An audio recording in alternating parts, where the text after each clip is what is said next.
বাবা, বলছি কারেন্টটাও তো নেই, আর বৃষ্টির দিন যদি একটা ভূতের গল্প শোনাও খুব ভালো লাগবে। গল্প শুনবি?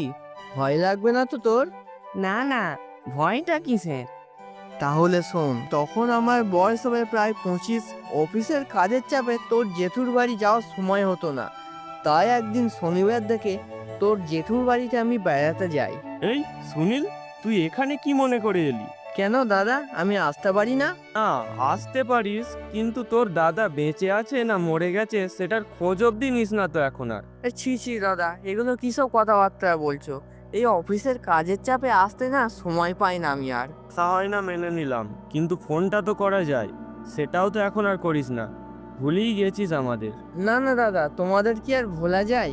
আজকে তো শনিবার ছিল, তাই অফিসে হাফ টাইম। তাই কালকে তো রোববার, এমনিতেও ছুটির দিন। তাই আজকে তোমাদের বাড়িতে চলে এলাম বেড়াতে। তা খুব ভালো কাজ করেছিস, অনেকদিন দুজনে মিলে আড্ডা মারা হয়নি, আজকে জমিয়ে আড্ডা মারবো। সে তা তো মারবই। তারপর তারা দাদাভাই মিলে একটা ঘরে চলে যায়, আর ঘরে গিয়ে সব ভালো মন্দ গল্প করতে থাকে। তারপর সুনীল, তোর কাজ কিরাম চলছে? অফিসের কাজ আমার ভালোই চলছে, কিন্তু একটা জিনিস কি, সেই সকাল 6টায় যায় আর রাত 9টায় বাড়ি আসি।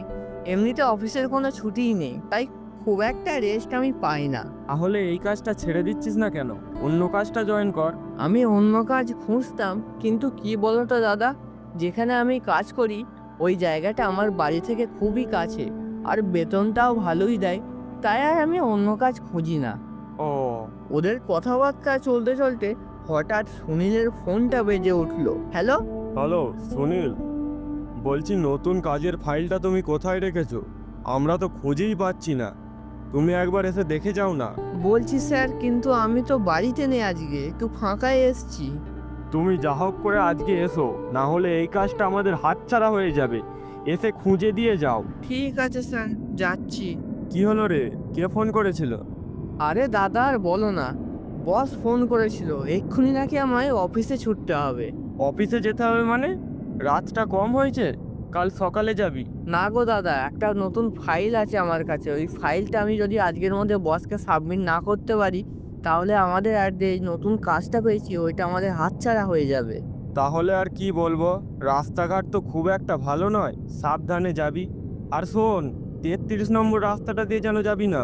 কেন দাদা, 33 নম্বর রাস্তাটা দিয়ে গেলে তো আমার অফিসটা অনেকটাই কাছে হয়ে যাবে, কিন্তু অন্য রাস্তা দিয়ে গেলে তো অনেকটা দূরে পড়বে আমার অফিস। দূর হবে হোক, 33 নম্বর রাস্তা দিয়ে তোকে যেতে বারণ করছি তো। আচ্ছা আচ্ছা, ঠিক আছে দাদা, আমি তাহলে আসছি।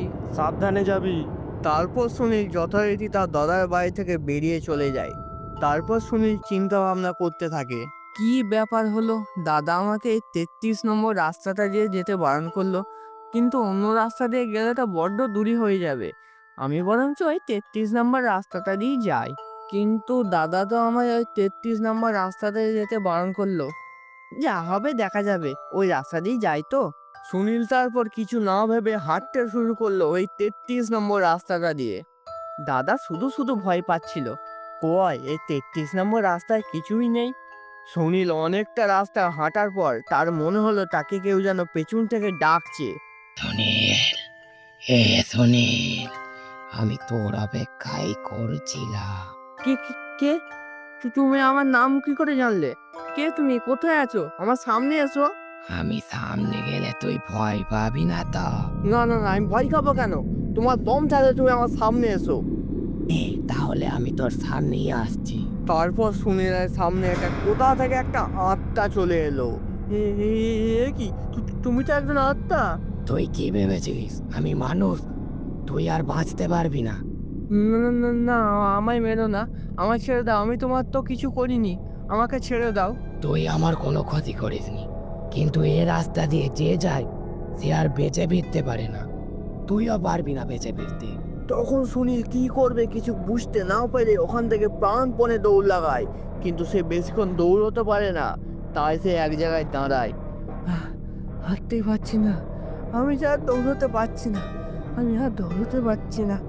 সুনীল তারপর দেখে সেই ভূতটা আবারও তার সামনে চলে এসেছে, দিয়ে তাকে বলে, তুই যতই এখান থেকে পালানোর চেষ্টা কর, তুই এখান থেকে পালাতে পারবি না। তোর মৃত্যু আজ আমার হাতেই লেখা আছে। এই কথাটা বলবার পরই ভূতটা সুনীলের উপর ঝাঁপ দেয়। তখনই ঘটে একটা ঘটনা। ভূত আর সুনীলের মাঝখানে সুনীলের দাদা চলে আসে। তাকে দেখে যেন ভূতটা ওখান থেকেই অদৃশ্য হয়ে যায়। তোকে তো বারবার বারণ করেছিলাম এই রাস্তা দিয়ে আসতে, তাও তুই এই রাস্তা দিয়ে এসেছিস? তোর তো বিশাল সাহস। আগে বলো, ও যে ওই ওই ওই ভূতটা কি ছিল? আরও তোমায় দেখে চলে গেল কেন? ও আমায় দেখে পালায়নি, ও দুজন মানুষ থাকলে কাউকে মারতে পারে না। তোমায় কি বলে যে ধন্যবাদ দেবো আমি কিছুই বুঝে উঠতে পারছি না দাদা।